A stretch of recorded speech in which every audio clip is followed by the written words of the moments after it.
All right, we welcome you back to another episode of Tornado Talk, where we talk all things tornado athletics, and what a show we have for you tonight.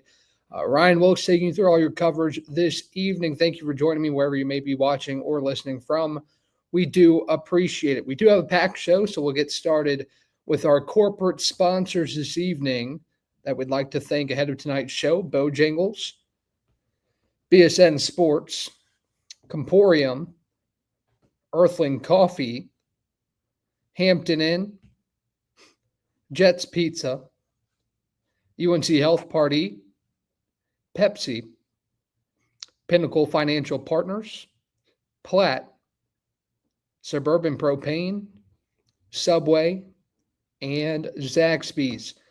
So before we welcome in our first guest, want to take a look at the week in review, and what a week it was, both here on the campus of Brevard College and on other campuses around the country. Women's soccer kicked off the week last week with a 9-0 win over Carolina University, and won again on Friday with a 2-0 result over Meredith to open conference play. Thank you, Isabella Zambuto, for those incredible pictures. Volleyball earned a pair of sweeps over Warren Wilson and Mary Baldwin while dropping a match in between against Methodist. Cross country hosted a competitive race at the second annual Brevard Cross Country Classic on Friday. As you see, the senior Victoria Sylvester and Owen Plusar, congratulations to them on a great career. Karis King was there taking pictures. On Saturday, men's soccer earned a draw on the road at Berea, while the reserves fell on the road at Mars Hill. It was a productive weekend for cycling at Lindsey Wilson. On Saturday, the women's B short track race, Cecilia Link earned second place. In the men's C short track race, Elliott Salisbury earned fourth place. The men A dual slalom, Matthew Lellaveld earned third place. In the women's A dual slalom, Madeline Pollock earned fourth place. In the women A short track race, we had three in the top five. Kiara Lilick was in first, Madeline Pollock in fourth, Ayana Gagne in fifth. And on Sunday, in the women's A cross-country race, Kiara Lilick earned first, Ayana Gagne earned third, Madeline Pollock in fifth. And the women's BC cross-country race, Cecilia Link, another first-place finish. And the men's C cross-country race, Elliott Salisbury in first place. In the men's A downhill race, Matthew Lellaveld again first place. And Matthew Mitchko, who we'll talk to tonight, finished in second. In the women's A downhill race, Lindsey Bogdan in second, Maya Dixon in third, and Madeline Pollock in fourth. And to round it out, in the men's B downhill race, Wilson DeGarmo in fourth place. And those pictures courtesy of head coach Brad Purley. Also on Saturday, in the at Ives Lamel Family Field, football clawed back from a 21-0 hold to take down Erskine in a thrilling 38-34 win. What a game that was for the Brevard College Tornadoes on the football field. Hank Tardy was there with the pictures. You see Jordan Barnett celebrating his go-ahead touchdown catch late in that game, and the Futures football team took the field as well, but lost 17-14 against the Georgia Warhawks on Sunday to close out a busy week. Thank you to Isabella Zambuto for those incredible pictures of the Futures. And with a lengthy week in review, we'll welcome in our first guest. It's head volleyball coach Abby Pardee. We'll have her join the stage now to talk what the Tornadoes were able to do last week. Abby, how are you doing tonight? I'm doing good. How are you, Ryan? I'm doing good. So 2 wins this week against Warren Wilson on the road and Mary Baldwin, both away from home. What did it take for your team to get up for those 2 matches on the road? Yeah, I think what we've done well and what we've adjusted from the beginning of season is just how many points we're giving other teams. We were pretty high air early on, and I think that just comes with how young our team is, just a little bit of inexperience. So just understanding the college game better. So getting those big wins, I mean, those are huge. Those are really great confidence boosters for us, especially starting conference play, getting at least one under our belt before we get going with Greensboro this week. So yeah, feeling good. So you talk about that matchup coming with Greensboro that is this week on Wednesday inside Boschmer Gymnasium. And one storyline I continue to see across these matchups early in the season is your freshmen that continue to impress, with Milana Hoyle and Abigail Kelly tallying double-digit kill efforts against Warren Wilson. What's impressed you, not only what you see on the floor, but the speed in which they're getting acclimated to the college game? Yeah, it's really exciting. We always talk about like just the future of this program is going to be really, really fun to see because majority of our starters are just freshmen and sophomores. So it's really crazy to know that their upside is even I mean, it's exciting to talk about, but between the two of them, I mean, they play older than they are. I think maybe a little bit early on it was intimidating for them, but they're able to adjust to mistakes really quickly and just move on to the next play. And I think that as young as they are, that's a really exciting thing about them. Um, and yeah, they're incredibly coachable. They're great teammates, and they come in and they work hard every day. And I think that grind is what sets them apart and has really showcased in games and what numbers they're putting up. So turning the page to some of the more experience you have on this team, Caroline Moon, Izzy Boulay, Lily White, and Jackson Tamicki, just some to name a few. How are those players with experience, maybe even if it's just a year, how have they helped the freshmen along in the process? Yeah, they're incredible. Mid game, it can feel really chaotic, especially in really big rallies. Plays are just like, I mean, balls are just getting sent over the net, right? And it's like sometimes you just got to get reset, take a breather. And I think those ones with experience are really good at just like that next play mentality, because that's something that we focused on a lot as a program last year, and really locked in on it in the spring season as well. So those players that have been in the program, they know that that's what the expectation is. And I think they are able to help those with a little bit less experience, just like knowing like, hey, like we're good, we got to keep going, because volleyball is a game of errors and it's natural that it's going to happen. So you can't sit on one play for a long time and like expect to be successful. So those that know what they're doing a really great job at just like bringing them, the new people along with them. And I think that's where that growth is really, that's where you're seeing it, because those ones with experience have really helped out. So the storyline at home in those couple matches we had a week or two ago, we even talked about it after.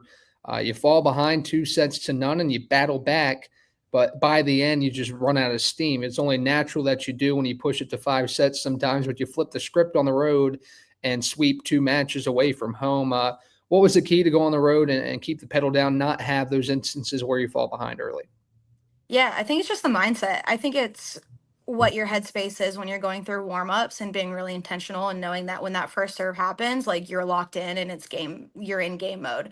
I think we take a while to get going sometimes, and that's what sets us behind, especially in those 4 or 5 set matches where, I mean, we could have taken teams a lot quicker, and then we're getting stuck later on, like paying for it in a fifth set. So just that mindset is a really big thing that we've been focusing on, starting practices off just like really intentional, and like that's how we need to start games off, has really helped us, and I think that's what worked for us this week. So it seemed like in some of these sets, maybe smelt blood in the water a little bit because you had a couple double-digit set wins over over the teams on the road, Warren Wilson and it was Mary Baldwin in that second one. What'd you like about your team's effort to, get ahead in sets and not allow the other team to claw back? Yeah, I think something that really sets this team apart, and we talked about it on Saturday, we talked about it today in practice. Like one of the key components of this team is we never give up ever. And I think when we're up against teams, we don't get complacent. And I love it. Like it's a really, really fun thing to coach, knowing that your team's giving 100%. Anybody out on the court's giving 100%. And we're not going to go easy. So they're really competitive. I mean, they want it, and they're not going to let anybody go easy. So knowing that that's a key component for us, and it's just going to continue to develop with confidence and a couple more wins. It's really exciting. So obviously, coming in the year, you had a lot to learn about this young group, and you probably are still learning things Yeah. about some of your younger players. But what have you learned about them, not only on the floor but off? Ooh, good question. On the floor, this team likes to have a lot of fun, and they like to get feedback. They love to be coached. They want to get better every day. So all of those intangibles they already have. So it makes it really fun to get into the gym with them every day. Off the court, they're goofy. They're so weird, so fun. And they're really involved in campus. Like they're not just volleyball athletes here, that they're involved in other clubs, organizations. They are making friends across the board in different sporting groups and band, music. So it's really fun to see that they are excelling as just students at Brevard College and not only as volleyball players. They've really found a way to make this place home for them, and so that's exciting as a coach to see, knowing that the recruiting process was successful. That these guys are finding more than just a volleyball family here, but like a whole community with the Brevard College. On a similar note, how have you seen your team mesh together? I've been around it a little bit, seen it in the hallways, seen it in the gym. It seems like a really tight knit group. But what have you seen in terms of them coming together, meshing, and becoming a one unit as a whole? Yeah, it's really fun. I think this year's team is probably the most cohesive team that we've had across the board. There's not really too many like clicks here and there or anything. I think for the most part, everybody gets along with everybody. Um, and it's fun because we all have the same goals. So we're showing up together every day, working hard, putting in the work for the team first mentality. And then they're all just so funny and they're kind and they can like cut it up with each other. And that they're really supportive of each other, especially within the same role, right? Like our outsides are really close and you can find sometimes that can be a challenge, right? Like you're competing with the same person in the same spot, like that can cause a lot of competition. And the competition, for the most part, in our gym, it's been really healthy. Like they want to see each other do really well for the betterment of the whole team. And I think that's where it's really fun to be around because it can sometimes not be, it cannot always be that way. So yeah, they're hilarious. They are always cracking jokes. Yeah, I mean, it's a really fun group to be around. I have no complaints. So going from your players to your coaching staff, we talked a little bit about Eric and Bailey, but now you've had some time. You had time with Eric last year, obviously, but you've had Bailey on the staff now, who is a former player of yours. How have you seen her kind of fit in to this coaching staff and make an impact with this group? Yeah, she's the best. I always knew her volleyball IQ was high because coaching her, obviously, you can see those skill sets. But watching her translate that to the whole game and not just as a libero, like she is so knowledgeable, and so I really value the opinions that she brings and the insight that she has. It's been fun to see her build her confidence too in the gym and like providing feedback to everybody, and not just new players, but also players that she used to be teammates with. I think that can sometimes be a struggle, but she takes it in stride and she comes in and she makes us better every day. So it's been really, really fun to have her in the program. And I'm super grateful that she's here. So looking at the conference, you've only got a little taste of conference play so far with Mary Baldwin and with Methodist, but have you learned anything about what this conference is going to provide this year competitive wise? Yeah, it's going to be competitive. I was really curious what this program or what the conference was going to look like this year because we had a huge graduating class across the board for a lot of programs, a lot of seniors that left. So I was really curious to see what this was going to look like. And everyone did their job. Everyone recruited. Like there are some big hitters in this conference, and they're playing fast volleyball. So I think all of our non-conference matches have really teed us up to be successful, hopefully within conference. Um, because yeah, it's going to be fun. It's really competitive, and everyone did their job. And across the board, it's going to be a really challenging year, but still a fun one to compete in. That I think our team's going to rise to the occasion.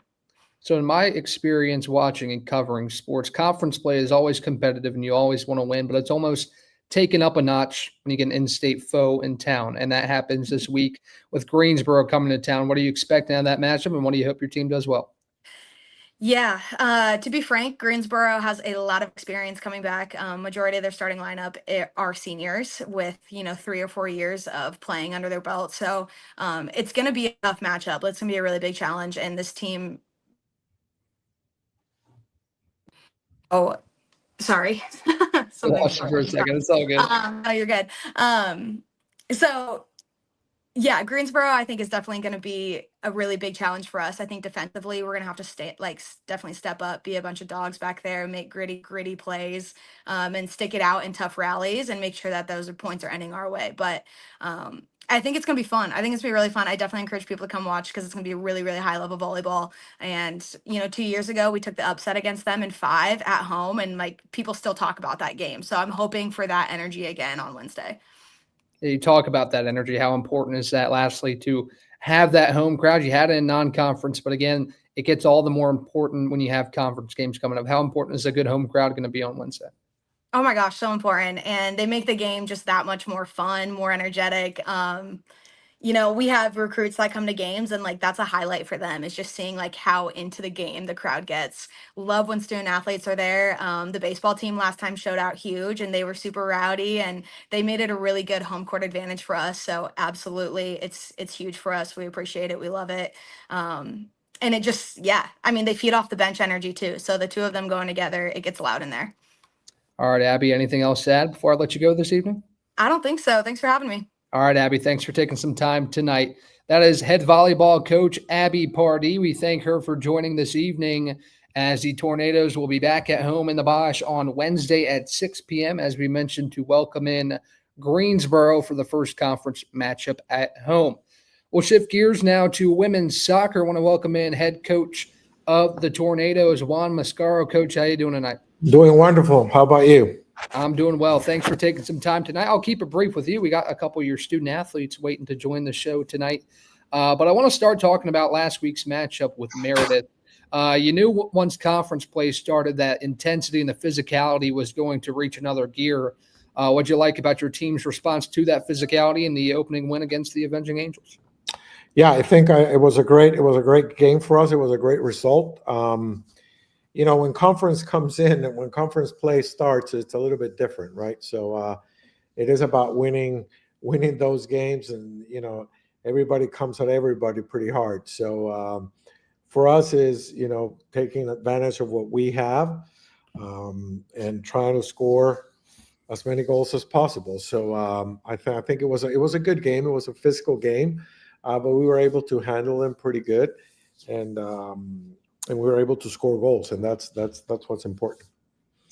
So I don't want to keep beating a dead horse here, but it's the same trends going throughout the season. You guys keep doing what you're doing, 6-0 in the season, but arguably the most pressure on your defensive back end there against Meredith. They kept the pressure coming. They tallied the most shots of the season against you all, but it's only 8. But it was a bit more of a challenge for your defense. What'd you like about their response to that added pressure from the Avenging Angels? Yeah, I think it was pretty good. Well, I don't know. I don't have the stats in front of me, but how many shots on goal? They probably had two or three shots on goal. Yep. So the quality of their shots were not great, and that speaks volume of our defense, right? Even though we gave a little more shots, the quality of the shots were not that great. So I think everybody does a great job. It's not just the defensive back. It's everybody. It's the midfield that works really hard to try to avoid them from coming to us. So it's a great team effort. So I do want to talk a little bit of strategy here. Your 2 top goal scorers, Kinley Mosley and Michaela Zavekin, have only started 3 of the games this season. What's your strategy in bringing them off the bench, maybe to provide an extra punch offensively? We're trying to save legs for the middle of October, right? So giving them a nice rotation. We're trying to, and then that's us. The whole point is trying to save legs and giving them a little bit of a break. And we have people that can come in and do some damage as well. Katie Barton has scored some goals. Olivia Guillermo can go in there. Kate Floyd. So we have people that can go in and help us out. So it's giving them a nice rotation so they can have energy for the latter part of the season. Yeah, on that note, you talk about the depth you have. I think that's such an important thing to have, especially when you got a tough conference schedule coming up. You talk about the middle of October when it gets really busy. What have you liked most about the depth of your unit and the ability to keep putting bodies in and have fresh bodies in the game? I think that everybody that goes in takes advantage of their minutes. They go in hard. They play hard. We have a lot of tactical discipline on our team. We're very tactically very disciplined, and I think everybody knows what to do. So it's great to see new faces, young faces go in and get some experience. So I'll use this as a segue to get to Kinley and Michaela. I'm going to get their perspective in a moment, but Michaela and Kinley have combined for 14 of the 38 goals that you all have scored this season. Talk about what makes them so hard to defend on the attack. I think it's just the quality of the players they are. It's they're pretty good players. I mean, they're fast. They can shoot. They can dribble. Speed is something that is hard to defend. So it's just, and then their soccer IQ. They know when to run. They know when to stay. So they are difficult. I wouldn't want to play against them. I'll tell you that. Last thing I'll ask you before I let you go tonight and get Kinley and Michaela in here. A home-heavy start of the season for you guys. 5 of your first 6 games have been at home. But you go on the road for 2 to continue conference play. What are some of the challenges, but also opportunities that come with that? Oh, it's just another game for us. You jump on the bus, you go get ready and go play. It's just it's just another game for us that we have to go and play, and we got to get the job done. We understand what's at stake. It's for us. Every game is a final. And we understand that, and I think mentally we're ready to go and either play at home, play away. It really doesn't matter. I mean, last year we had a heavy away schedule, and we did pretty good. So, it's just the venue the venue is the venue. It's nice to play at home, nice to have the crowd, but we got to go get a job done, and I think the team is ready for that. All right, Coach. Like I said, I wanted to keep it brief with you tonight and let you enjoy the rest of your evening, but thanks for hopping on for a few minutes. Absolutely. Thank you so much. Appreciate All it. right, Coach. Good luck this week. Thank you. All right, that was head coach of the Tornadoes women's soccer team, Juan Mascaro. And as we previewed, we'll welcome in Michaela Zavekian and Kinley Mosley to the show. Girls, how you doing tonight? Good, doing good. Doing good. Thanks for hopping on tonight. Congratulations on another 2 wins this week. And Kinley, congratulations on the Offensive Player of the Week nod. And just watching you two, it seems like the chemistry is extremely strong. Talk about what helps you two work together. You got it. I think the fact that we both are kind of on the same page with end goal in mind. If I see her making a run that I know she can get on the end of, I'll play that ball and put trust in her, and I feel like the same goes vice versa. Yeah, we have a lot of trust within each other. You know, we had last year playing together, so that's where that foundation kind of built. But, you know, we're learning every game, and I think it's just going to get better. But, yeah, I mean, I think our chemistry is great. So talking about this team as a whole, one thing that comes to mind is complementary soccer. No one takes a night off on either side of the pitch, and how important is it to play as a complete unit on both sides to keep winning throughout the season? You know, I think our team chemistry is something rare. I think we're extremely lucky to have it, and I think that dwells in significantly to our play. So I think that's something unique and special that we have with our team, and that dives into outside of soccer and in soccer, and I think that's very obvious if you look at our team. So that's something that I'm very proud of with our team, and I think Michaela can agree. Yeah, I think just the level of trust, at least on my end, that I have in everyone and all the girls I know, everyone who steps foot on that field is going to put their all. And I know that it's always going to be 110 work effort. And so they can give me that. I'll give them the same, plus as much as I'm able to give. So you all are fortunate as a team to kind of have that continuity year over year. A lot of players coming back, the top 7 goal scorers from last year all returned to this team. But you also had some new faces to welcome in. Talk about the added chemistry, welcoming in a new group of girls to an already experienced team.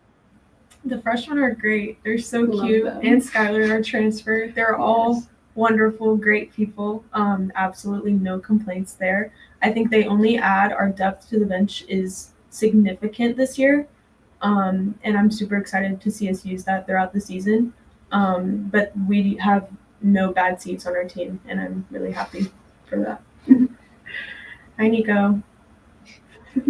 So win over Meredith at home this past week, and that was an exciting 1-2-0 victory for you all to kick off conference play. But talk to Coach about this, and you all likely heard it. The physicality definitely was a notch up from what we had been seeing in non-conference play, and you all likely know there's a target on your back as the defending regular season champions. How do you deal with that added physicality night in and night out? I think it's kind of fun when it's like clean and all that, but it kind of is good to put into perspective because a lot of teams that we're about to go play in our conference are very physical. So I think it was a good start to conference play.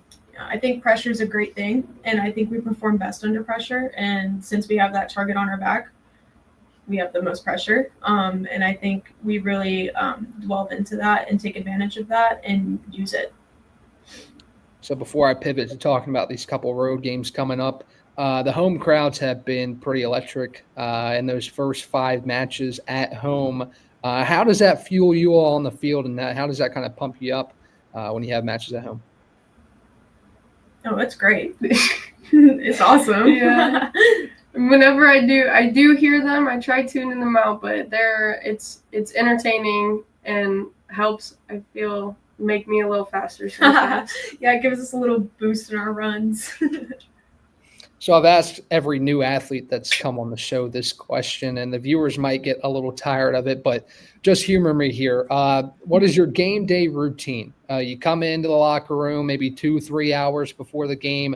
Take me through that time before things kick off to get you guys going before a game.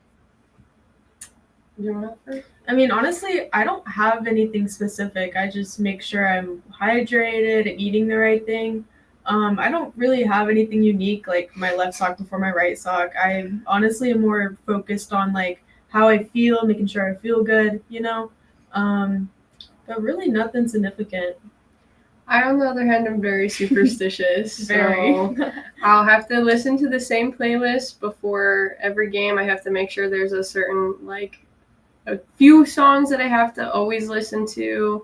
I get ready the same way every time. I always make sure my hair gets done in there. And I started a new superstition, but it's worked out so far. And I have to give bobby pins to Sally Riggin, our assistant coach, like during warm up, and she'll hold on to them for the entire game. So, and that just kind of helps settle any nerves that I might be feeling, and kind of like allows me to further get into that game mindset. I know it sounds silly, but it works for me. So you talk about the same playlist you listen to, Michaela. Who are you listening to before a game? I have some Deftones, Slipknot, some like hard techno, just kind of like, I don't know. That's my pump up. That was a polar opposite of what Ethan Beamish said last week. He's much more chill, slow country vibe, but I see you're getting ready to knock some heads off on the field. So no country in that playlist. I love it. I love it. Lastly, like we talked about, it's been a home heavy start for you all. But you head on the road for back-to-back conference contests. What's it going to take to keep that momentum going away from home? I think the energy that we carry from home onto the road definitely helps. Bus rides and team dinners and lunches or whatever are always fun. There's always some story that's coming out of it. So I think that definitely helps keep morale high. Yeah, going back to like chemistry, like I said, I think we're so lucky to have the chemistry that we have, but we all support each other, and I think we all motivate each other in a sense. So I think that keeps us going on away games. Girls, thanks for joining tonight. Is there anything else you'd like to add before I send you on your way this evening? Just thank you for having us. Thank you. Thank you for the compliments. Yeah, thank you guys so much for joining the show, and good luck on the road this week. Thank you so much. Appreciate it. All right, that's Michaela Zavekin and Kinley Mosley joining the show this evening. And the Tornadoes kick off a 2-game conference road stretch at Greensboro on Tuesday at 6 p.m. before heading to William Peace on Saturday at 2 p.m. We have about a minute or so to fill before we get our next guest into the show. I want to thank you all for joining tonight, all the comments. It's always fun to see the interaction. And as you're seeing this show on YouTube, that's how all our home sporting events will be presented free of charge on the YouTube channel, live and available for replay. And it's starting to fill up. We've had a lot of events here recently. I'm trying to think through everything that we had last week. It was a lot, and a lot of exciting stuff happening at Ives Lamel Family Field and inside Boshamer Gymnasium. So if you have a chance, tune in to the YouTube channel to catch all the Brevard College home sporting events. We will be glad to have you join us. Recapping the week a little bit, we talked about it earlier, but football with a huge win over Division II foe Erskine at home, a 21-point comeback for the Tornadoes. Women's soccer, who we just talked to, with 2 big wins at home to improve to 6-0, and that will segue us into our next guest here in just a moment. But I want to talk quickly about what we got coming up this week. Again, this is Tornado Talk every Monday. Same time, same place, 7 to 8 p.m. on the YouTube channel. We got men's soccer this week on Wednesday, as well as volleyball, and then men's soccer again on Saturday. So stay tuned for those. And with that being said, we'll welcome in our next guest, Matt Mitchko of the cycling team. Matt, how you doing tonight? Good. How are you? Good. Thanks for taking some time tonight. And congratulations on a second-place finish this past weekend in the downhill race at Lindsey Wilson on Sunday. How do you feel that race went for you overall? Good. Yeah. A lot of people don't know, but this is actually my first race of the whole year. I got surgery back in January, So I pretty much missed the last 9-10 months of riding and racing. So yeah, it felt pretty good to come back and not just be riding again, but racing again. I actually got back on the bike just about 3 or 4 weeks ago. So to be able to come out and get a pretty good result felt really good. Yeah, talk about that coming back from injury. I know a lot of people deal with it in a lot of different ways. What was your process to eventually get back on the bike?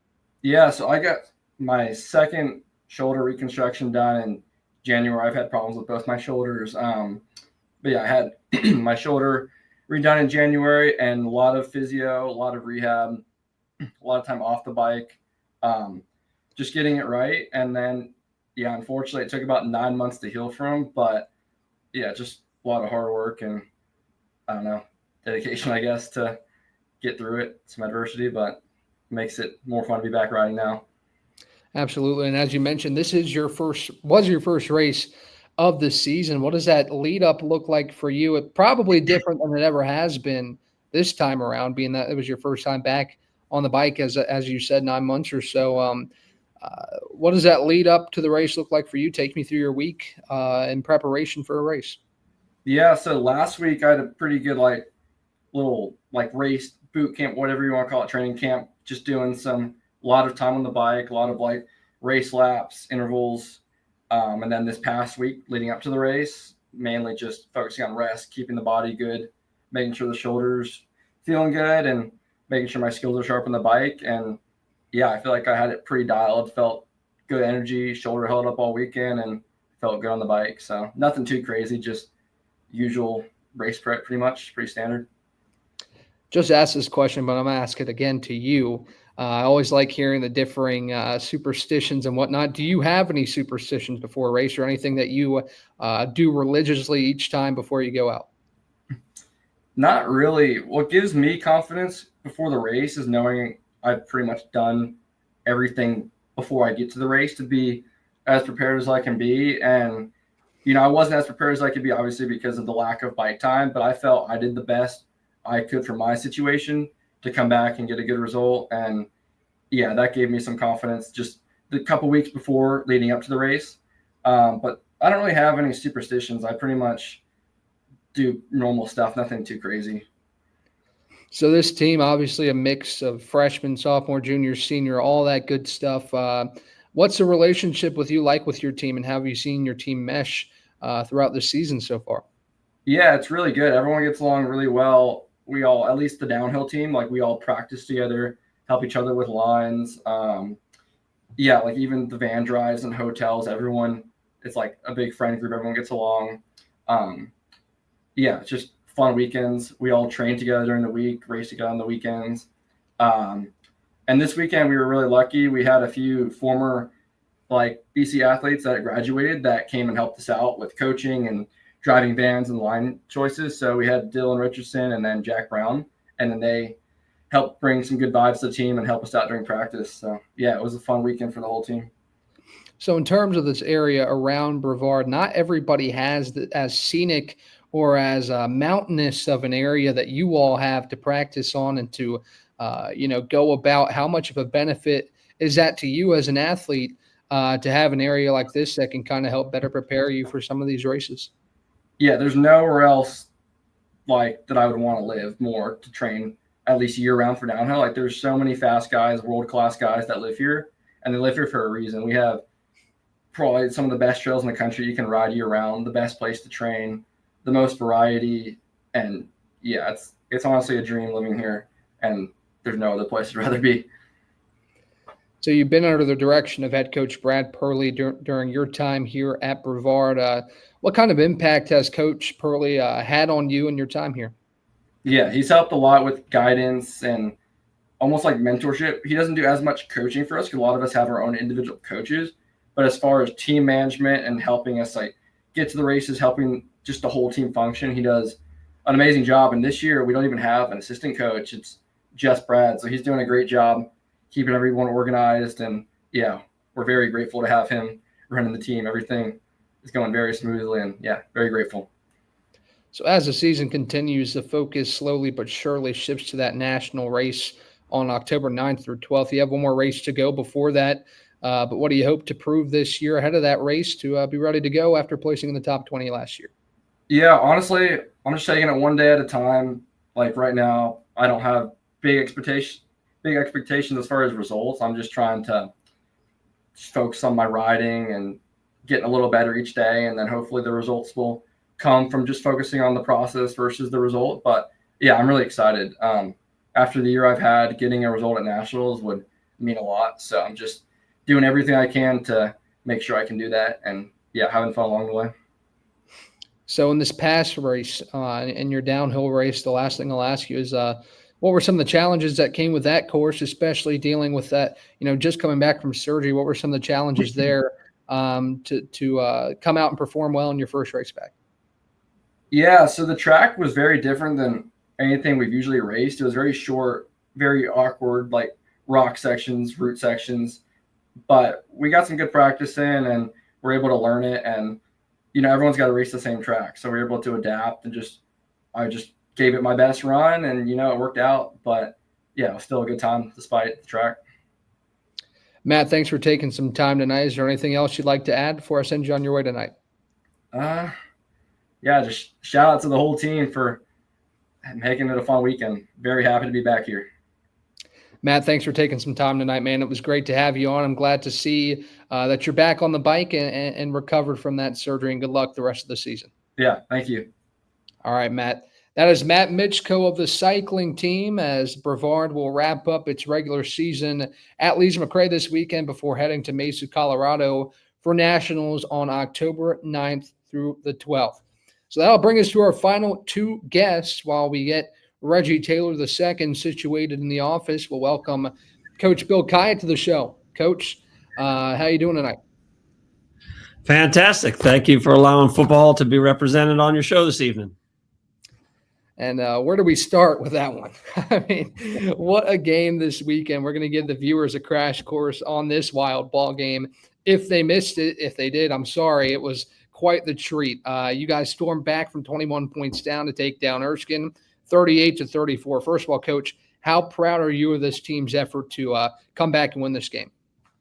Well, for us, you got to look at the history of the program since we've made this transition to Division III football, and there's been some signature wins along the way. Now, the biggest ones of all culminated at that because of a season. So beating Carnegie Mellon for the Scotty Whitelaw Bowl and getting a diamond ring and banquets and all that. I mean, that represents a season.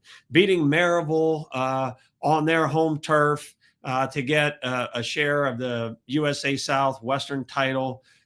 Fantastic. Again, a season. But when you're talking about individual games,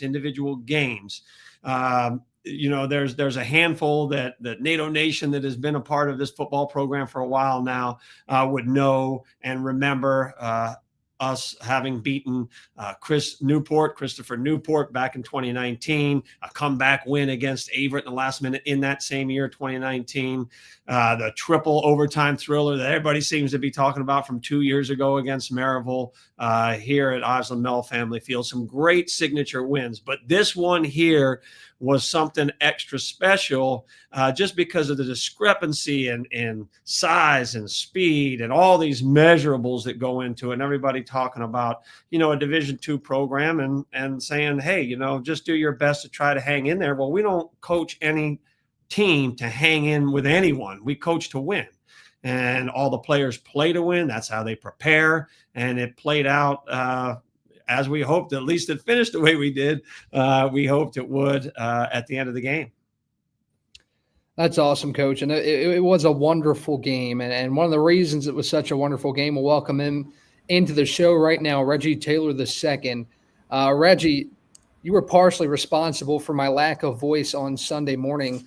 A career day for you, 10 receptions, 138 yards, and 2 touchdowns. What was working for you between, getting open and that connection you had with Beamish on Saturday?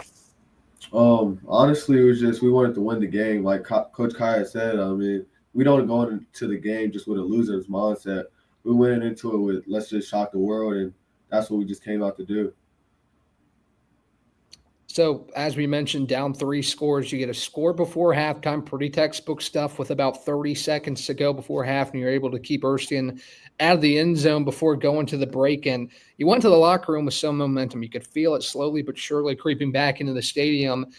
Coach, what was the message going in the locker room? And Reggie, what was said in the huddle to come out of the locker room with confidence? Well, going into the locker room, I actually met with the players prior to meeting with the coaches to make the adjustments. I usually do it the other way around. But I just want to let the guys know that we weathered the storm. That was the best that Erskine had. We saw what it was. And I read off a series of errors that I had seen during the first half. So I wrote them on my call sheet, and I read those out loud to the players. And I asked the players, okay, listen to these mistakes. And you tell me, are these mistakes made because the opponent's measurables are just so grand? They are bigger than us, stronger than us, faster than us. And everything that I read off, other than 2 plays, everything that I read off, the guys knew that these were errors that we created. We could have been playing nobody. We could have been on air, and these errors would be costly. So once they realized that and knew that there were really only 2 plays the entire first half that had anything to do with a measurable difference, it got into their mind to understand, hey, wait, we can totally handle this. And we did what we wanted to do going into the half, scoring, knowing that we would get the ball to start the second half and score again, which we did. And we were on the path to victory from there. Yeah, kind of like Coach said, we just kind of, as players, we stayed even killed. Like, we didn't want to get too low. We knew that we were still in the game, just scoring before half, like he said. That was the momentum swing that we needed. We knew, like, we came out that second half and we scored that first drive that we were going to get them boys, because we had them on their heels already. We just had to just keep chopping at that tree. So I kid you not, I had to go back and rewatch the game today to remind myself of everything that happened. I mean, my head was spinning. I felt like I blacked out for the last 2 drives of the game. It was just so exciting. It was thrilling, and a ton of pendulum swings in that second half, back and forth, back and forth. And it seemed like for a moment Erskine might have thrown the final punch. But a touchdown to Jordan Barnett with 18 seconds left kind of sealed it, in the game-saving tackle by Brandon Broughton on a ball that was floating in the air, and what a great play by him. What did it take as a player and a coach to stick to the game plan despite Erskine's ability late to kind of answer what you guys were throwing at him? Well, for me, it was in the fourth quarter, and when Erskine had the ball in the red zone inside the 10, and they were trying to put that final dagger in there by getting it in the end zone. And then when they went for it on 4th down, that was telling our team, hey, either we're going to score this touchdown and the game is over, or you have no opportunity at going 95 yards on a drive and scoring any points. So that was a challenge to our team, and boy, did they rise to the occasion. And to watch us go down the field and get that score, then all of a sudden we're riding high going, that's it. Now we just got to hold them off. And then what was fantastic, believe it or not, is once Erskine scored to take that lead under 2 minutes, the entire sideline, all right, not one person sagged. I didn't see shoulders go down, heads go down. Oh, same old Brevard. No, everyone, heads high, chest high, chin up, ready to go. Okay, what's the next phase? Oh, all right, we got to get on kickoff return, get in good field position, and drive down and score ourselves. So at no point was there any lapse in effort, in attitude, in enthusiasm. I mean, our guys were set and ready and prepared for victory, and victories come in all sorts of different ways. And that's what I try to explain to the team going in.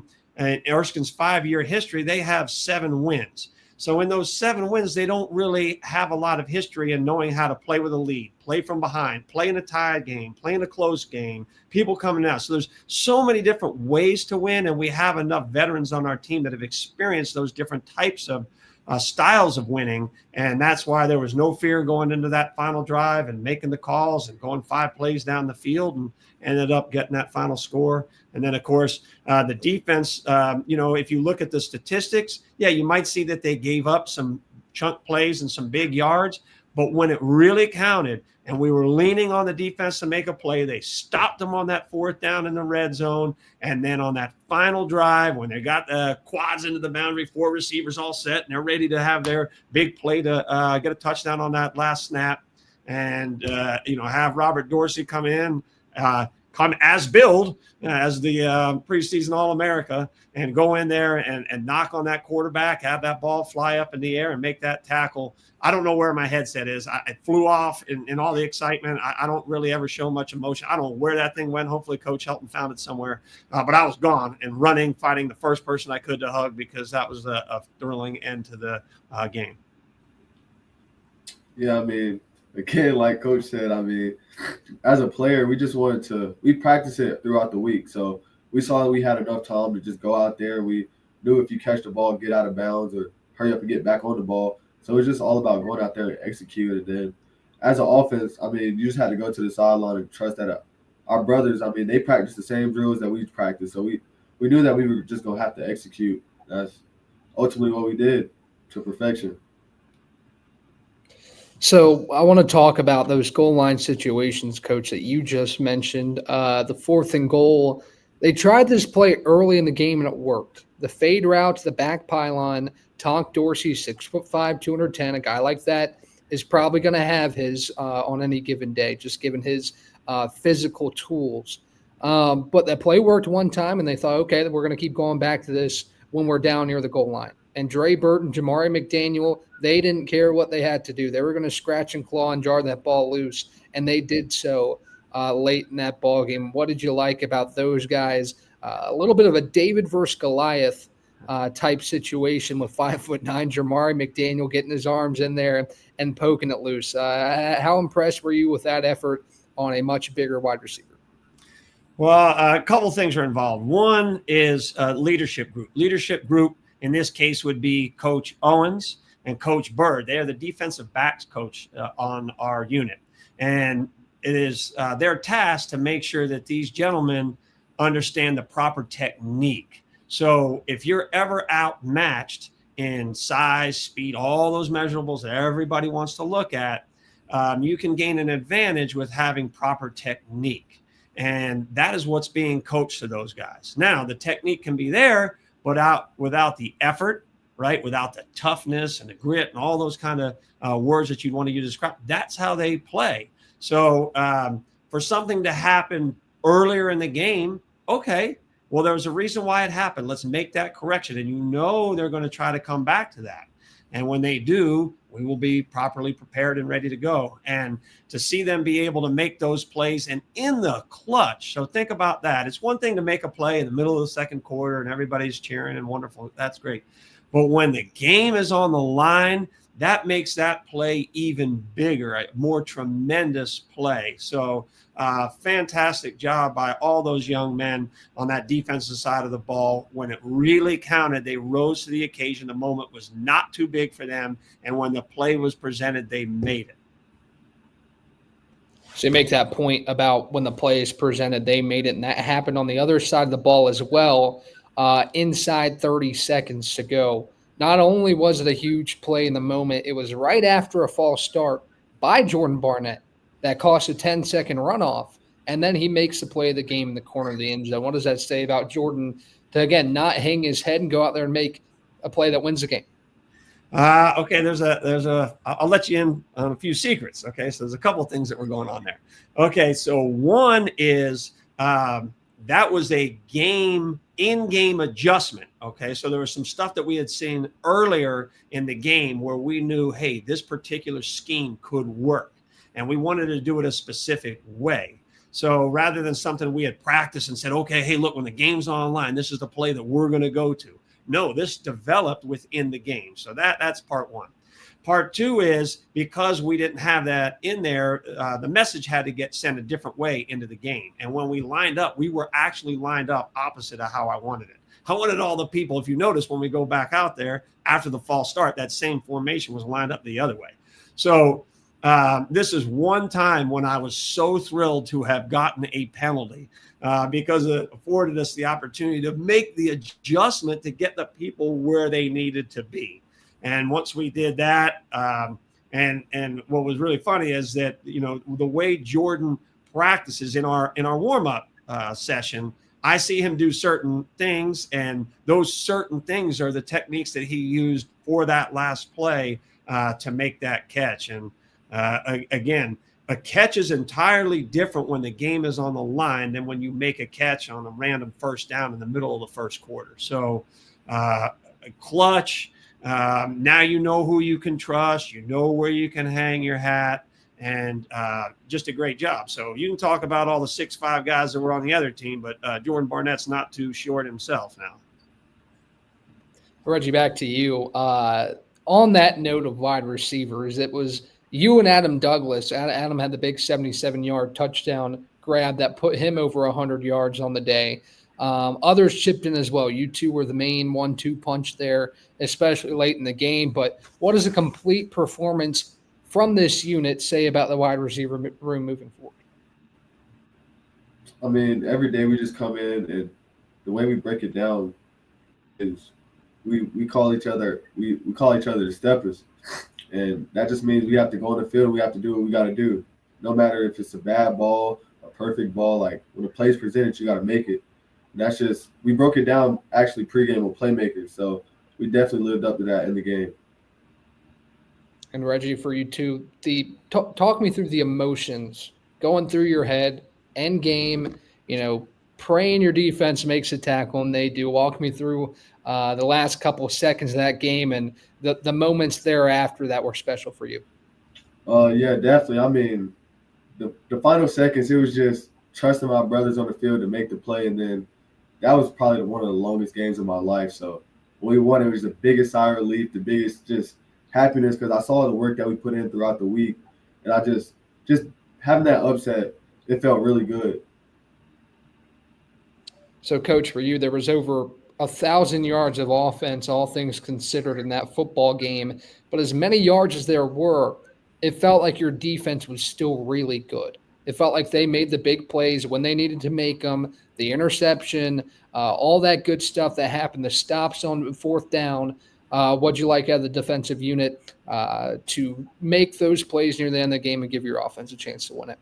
Yeah, it's a bend, don't break mentality. And with that, it might give up some yards, but if it's not giving up those daggers that just are so deflating to a team, then we're fine. And with the personnel we have offensively and with the schemes and personnel we have on special teams, we know that we'll be able to answer when necessary.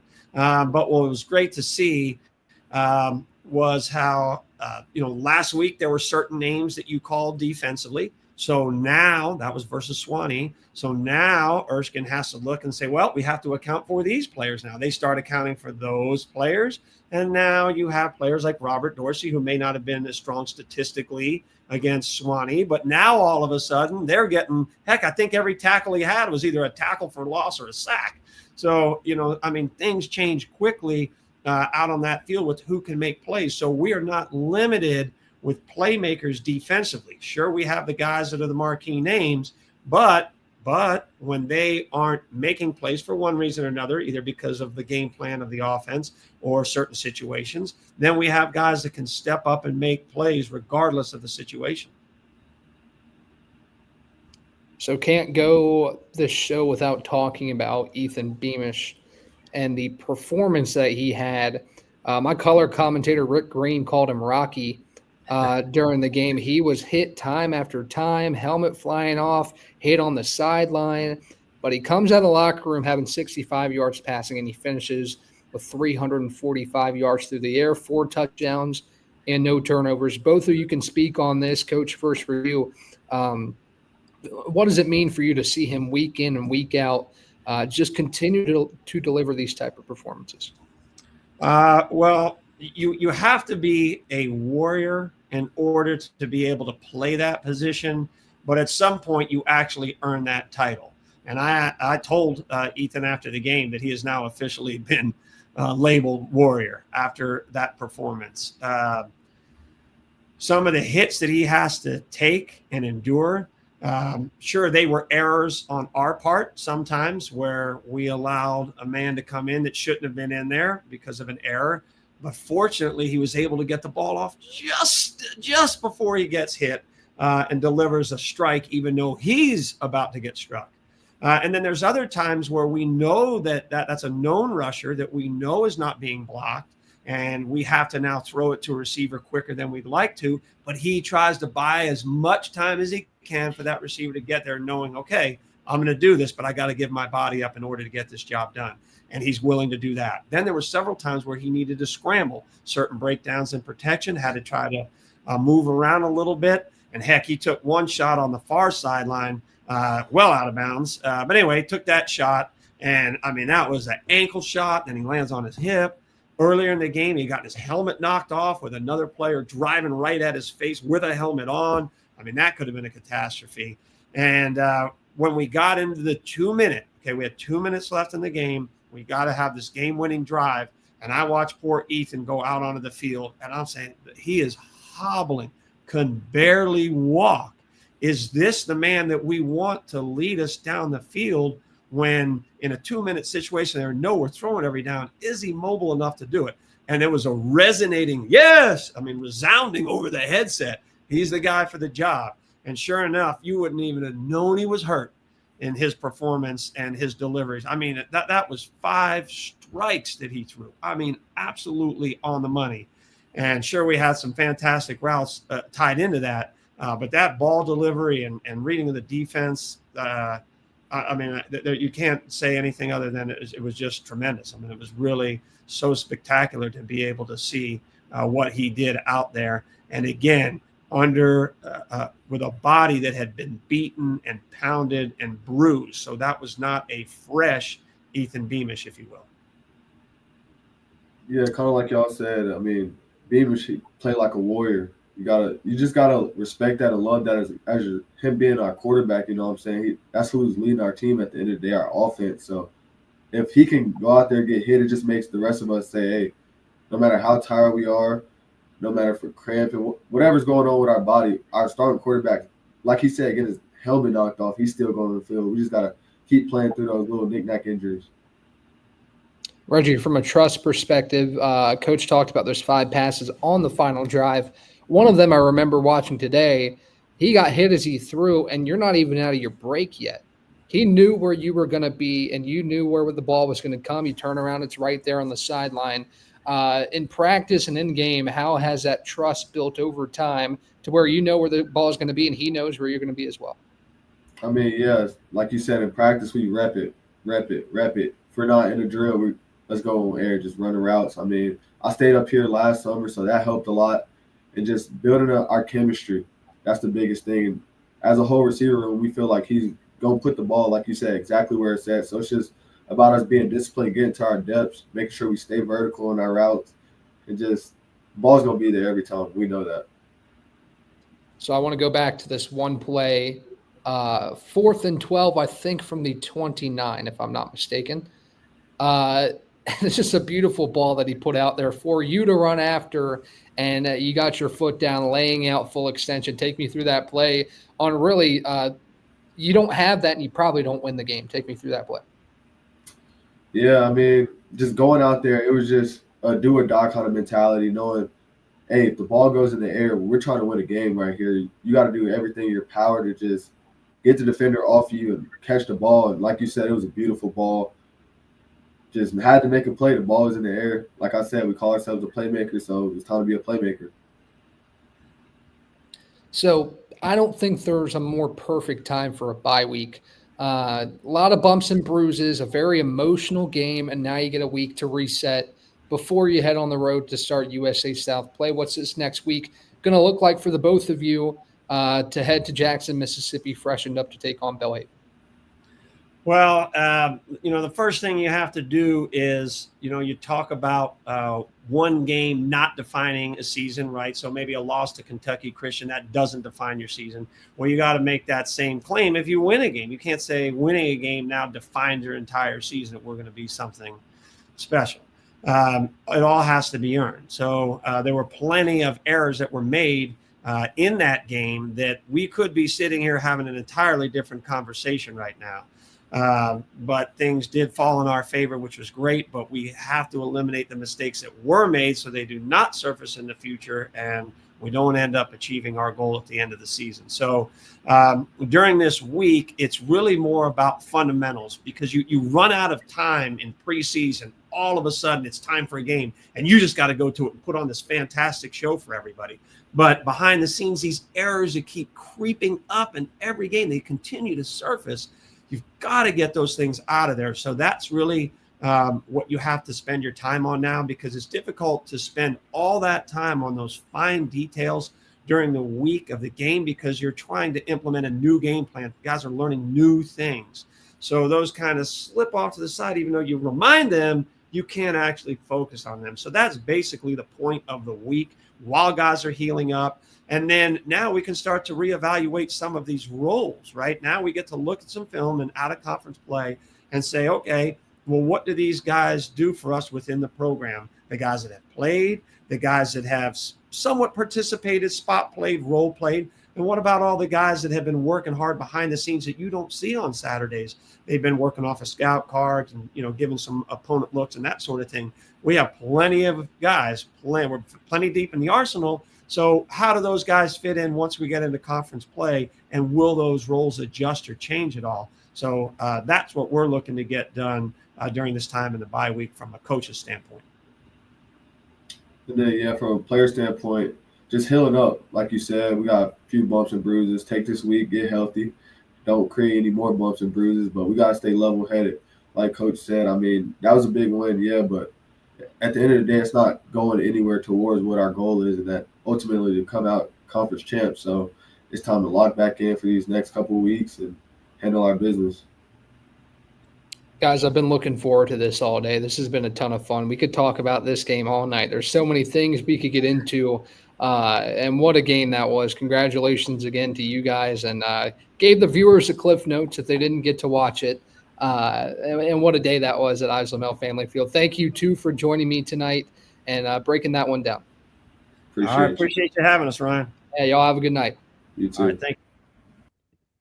All right, that was Coach Bill Kyatt of the football team and wide receiver Reggie Taylor II. Again, 10 catches, 108 yards or 138 yards and 2 touchdowns for Reggie and Brevard's thrilling win over Erskine. What a game that was, and what a night we've had tonight. All different athletics across the Brevard campus came to join this show tonight. I hope you all had as much fun as I did. We're currently over time, so I'm going to go ahead and take the chance to end this. Thank you to everybody that joined the show tonight. Abby Pardee, Bill Kyatt, Matt Mitchko, Michaela Zavecki, Kinley Mosley, Juan Mascaro. Thank you all for taking some time tonight. And thank you guys for tuning in. We'll have men's soccer and volleyball on Wednesday before men's soccer on Saturday. Looking forward to having you all join the stream. Again, all Brevard College Tornado athletic events here at home are available on our free-to-stream YouTube. So take the opportunity to check those out. We will talk to you all next week, same time, same place, Monday nights at 7 to 8 p.m. This is Tornado Talk. Ryan Wilkes signing off. Thanks for joining.